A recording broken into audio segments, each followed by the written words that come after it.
नमस्कार दोस्तों, एक बार फिर से स्वागत है आपका। और आज जो क्वेश्चन पेपर मैं लेकर आया हूं वो है आपका मल्टीटास्किंग स्टाफ यानी एसएससी एमटीएस 8/5/2023 को प्रथम पाली में पूछे गए जीके के प्रश्न को लेकर आया हूं। तो चलिए देखते हैं, पूरा वीडियो देखिएगा तभी आपको फ़ायदा होगा। पूरा वीडियो नहीं देखिएगा तो फिर आधा अधूरा ज्ञान अच्छा नहीं होता है। तो चलिए सबसे पहले जो सवाल है उसको देखते हैं। सबसे पहले जो सवाल है वो है कि भारत में जनसंख्या की गणना सामान्यतः कितने वर्षों के बाद की जाती है। भारत में जनसंख्या की गणना सामान्यतः कितने वर्षों के बाद की जाती है।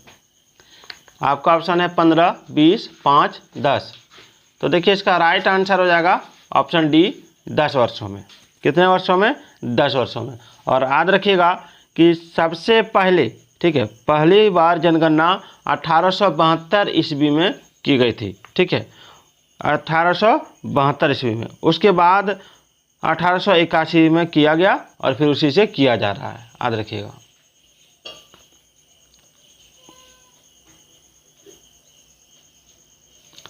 भारतीय संविधान का कौन सा अनुच्छेद राष्ट्रपति द्वारा शपथ या प्रतिज्ञान की बात करता है?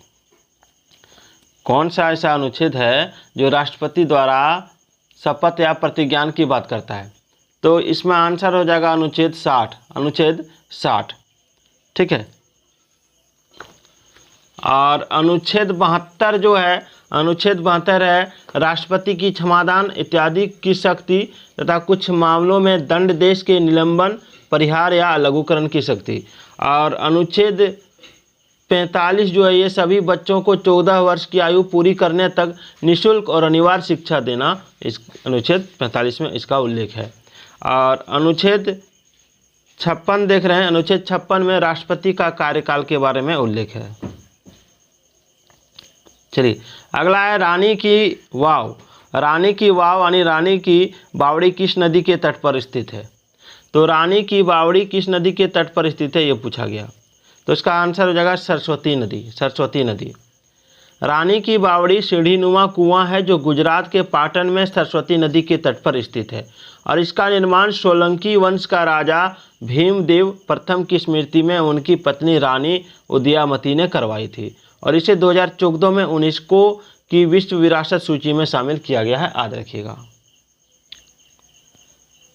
नेक्स्ट है अंडमान द्वीप समूह और निकोबार द्वीप समूह को एक दूसरे से अलग करने वाले जल निकाय को डैश कहा जाता है। तो क्या कहा जाता है जल निकाय को? तो देखिए इसको कहा जाता है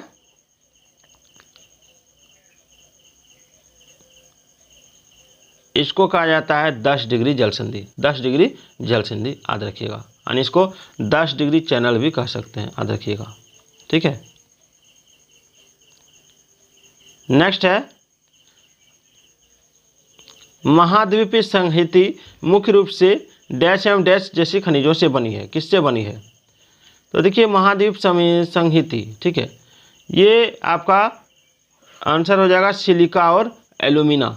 सिलिका और एल्यूमिना से बनी है, याद रखिएगा।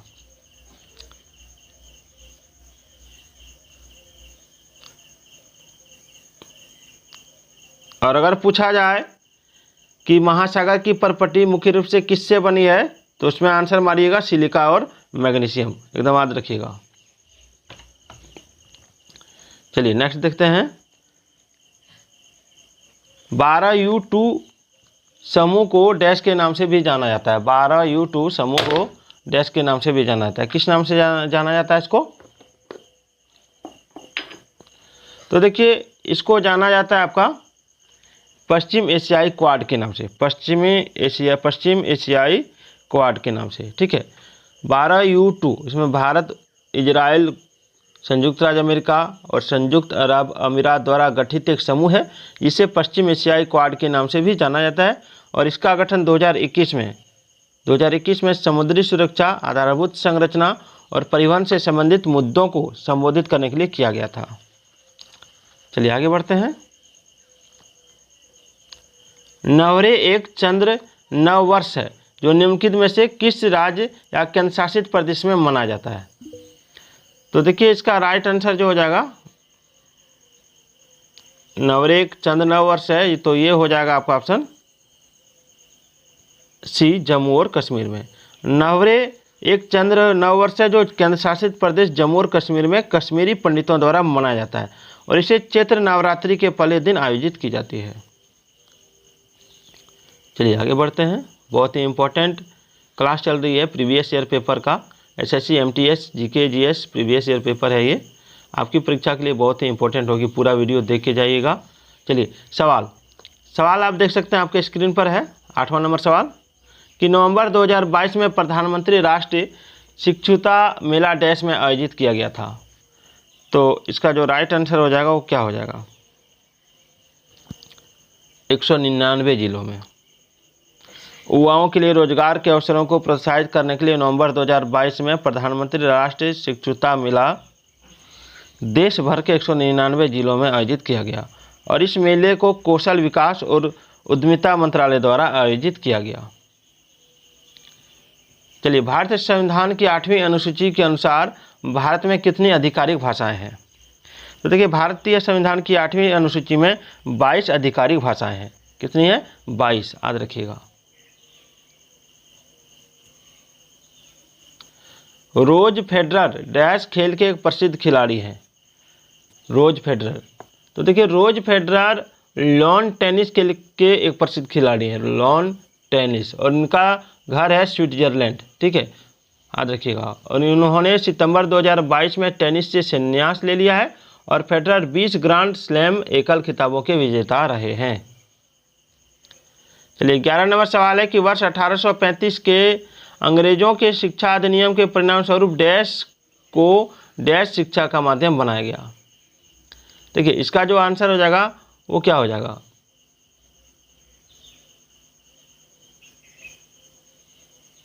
इसमें हो जाएगा आपका ऑप्शन डी। ऑप्शन डी, अंग्रेजी को उच्च शिक्षा का माध्यम बनाया गया। ये लॉर्ड मैकाले के अनुशंसा के आधार पर 1835 में, ठीक है, कब हुआ था? 1835 में अंग्रेजों के अंग्रेजी शिक्षा अधिनियम पारित किया गया, जिसके परिणाम स्वरूप अंग्रेजी को उच्च शिक्षा का माध्यम बनाया गया। अगला सवाल 12 नंबर सवाल है कि 8वीं शताब्दी की शुरुआत में राजपूत शासक सवाई राजा जयसिंह ने डैश में अपनी नई राजधानी की स्थापना की। तो इसका राइट आंसर जो हो जाएगा वो क्या हो जाएगा? जयपुर। 18वीं शताब्दी की शुरुआत में राजपूत शासक सवाई राजा जयसिंह ने जयपुर में अपनी नई राजधानी की स्थापना की और उसे मुगल शासक द्वारा 1722 में आगरा की सूबेदारी दे दी गई, याद रखिएगा।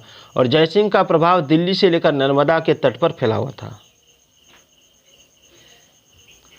अगला है राउत नाचा भारत के डैश राज्य का एक प्रसिद्ध लोक नृत्य है। तो राउत नाचा भारत के छत्तीसगढ़ राज्य का एक प्रसिद्ध लोक नृत्य है, याद रखिएगा। और यह अनुष्ठानिक नृत्य को यहाँ के यादव समुदाय द्वारा किया जाता है। चलिए अगला है तत्वबोधिनी सभा की स्थापना देवेंद्रनाथ टैगोर ने किस वर्ष में की थी? तो इसका आंसर हो जाएगा ऑप्शन सी, 1839 ईस्वी में। ठीक है, 1839 ईस्वी में। निम्नलिखित में से कौन राष्ट्रपति के निर्वाचन में भाग नहीं लेगा?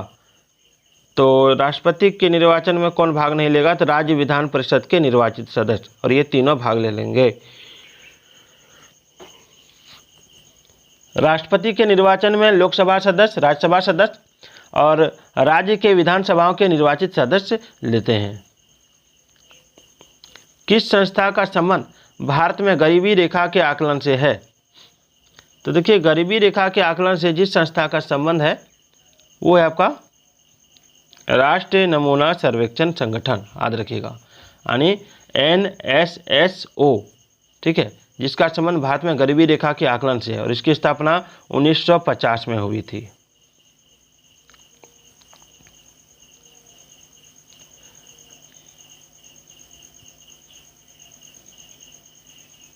चलिए 17 नंबर सवाल है कि कोशिकीय अंगकों के किस घटक का मुख्य कार्य द्रव्य को संवेष्टित कर अंतर कोशिकीय लक्ष्य तक पहुंचाना या कोशिका के बाहर सेवन करना है? तो इसका राइट आंसर हो जाएगा आपका ऑप्शन ए, गोल्जी काय। किसका? गोल्जी काय। चलिए वर्ष 2011 की जनगणना के अनुसार भारत का दूसरा सबसे बड़ा धार्मिक अल्पसंख्यक समाज कौन सा है? तो इसका राइट आंसर जो हो जाएगा वो हो जाएगा आपका ईसाई। वर्ष 2011 की जनगणना के अनुसार भारत का दूसरा सबसे बड़ा धार्मिक अल्पसंख्यक समाज ईसाई है, जबकि मुस्लिम भारत का सबसे बड़ा धार्मिक अल्पसंख्यक समाज है। निम्नलिखित में से किस पल्लव शासक के शासनकाल में ह्वेन त्सांग ने पल्लवों की राजधानी कांची का भ्रमण किया था? तो इसका राइट आंसर हो जाएगा नरसिंहवर्मन प्रथम। नरसिंहवर्मन प्रथम याद रखिएगा।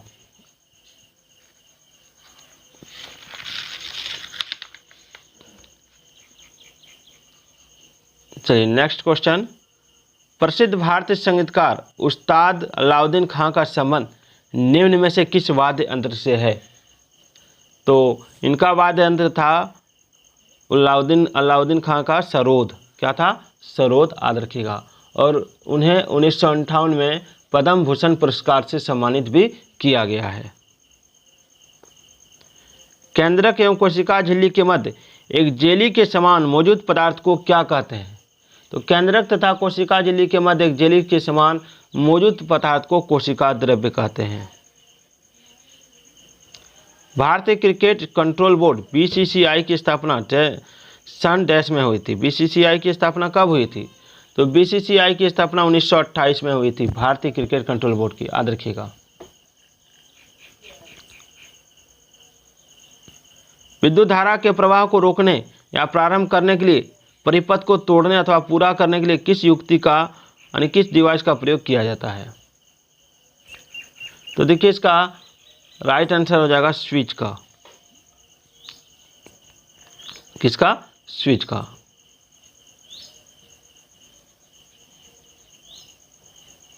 देखिए यहाँ विद्युत धारा को रोकने के लिए स्विच का प्रयोग किया जाता है। याद रखिएगा ये स्विच है। क्या है ये स्विच है। ठीक है।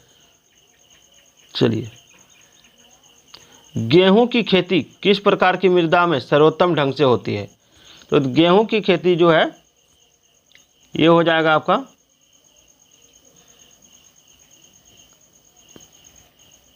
दोमट मिट्टी जिसको बोलते हैं, सुअपवाहित दोमट मिट्टी। याद रखिएगा। ठीक है। एक सवाल मैं आपको देके जा रहा हूं कि बंगाल का विभाजन कब हुआ था और इसका अंग्रेजों ने आधिकारिक कारण क्या दिया था? कमेंट कीजिएगा।